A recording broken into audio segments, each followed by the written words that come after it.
Hey everybody, welcome back to another episode of Jacksnax. Hi, good morning, great to see you guys again. Today I wanted to talk to you about something I use all the time. You may have heard this word bandied about by players called dyads. Now we're all familiar with triads, that's 3 notes. Dyads is 2 notes that are being used to kind of approximate or allude to what chord we're playing or implying. So I'm going to take a second here to show you here how I use them and use them to what I think is a good effect. So hang tight and let me show you what I'm up to. All right, so let's take a look at some of these dyads. Okay, we're going to be taking this lesson generally out of the key of D, like a D7 kind of vibe. Right?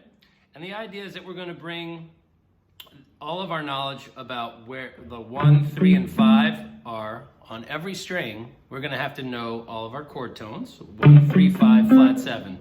So some basic knowledge of the fretboard is going to be super helpful for you because you got to think in terms of 2 notes, all right? And we're going to gang these are the adjacent string pair variety. Okay, so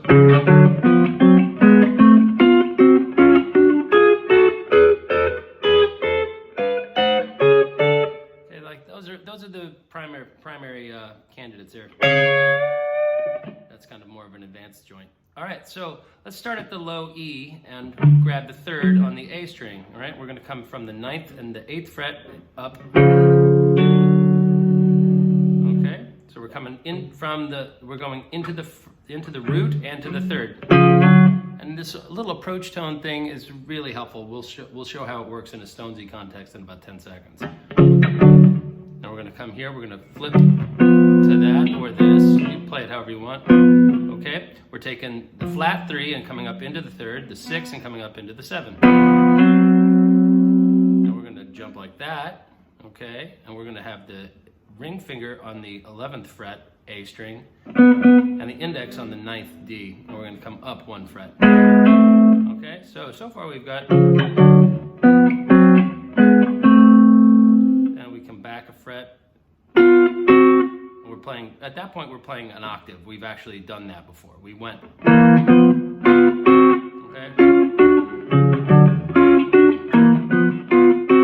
Right? So we're going to start finding that we're repeating ourselves, but that's fine. There are going to be some different fingerings as we get to the G and B pair.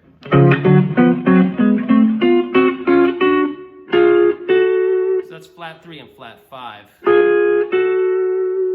Then we can take that up. Same fingering. Okay, and then duplicate of that is here. Okay, you're going to want to know that shape if you want to. I don't use that often, except maybe in a Chuck Berry context, like that kind of thing. But all right, and then you've got here. You can do that. That's root and 3rd. Or cooler still is 6, 7, flat 3 to 3, which is just an octave of what we already covered here. All right, so now that we've got those are the primary candidates right in there. All right, on the D and G pair, I'll also use this. Okay, so now let's look at our things. Right. That's pretty cool too. So hopefully you've got a couple of these licks already under your belt. But here we go.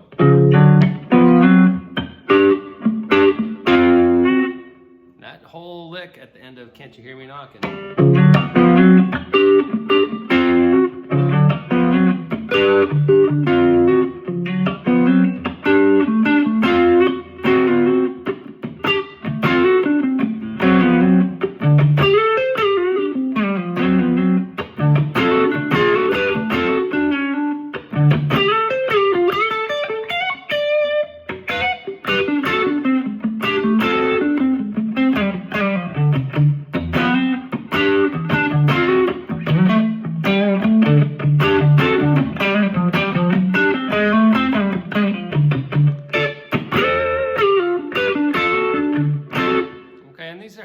that's how I'm definitely using it.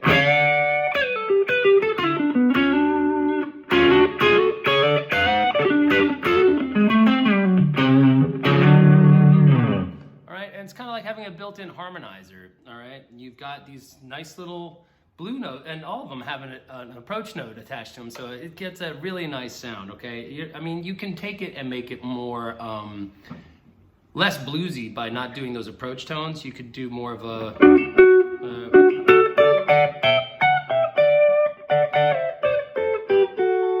right? But once you start bringing those,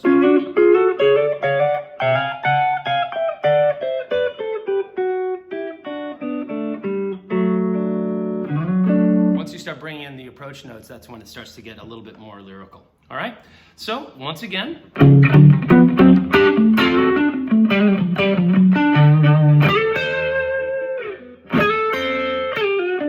So that's going to wrap up today's episode of Jacksnax. I hope you guys understand a little bit better how I employ dyads, and hopefully you can, incorporate that into your playing, all right? Cheers. Take care.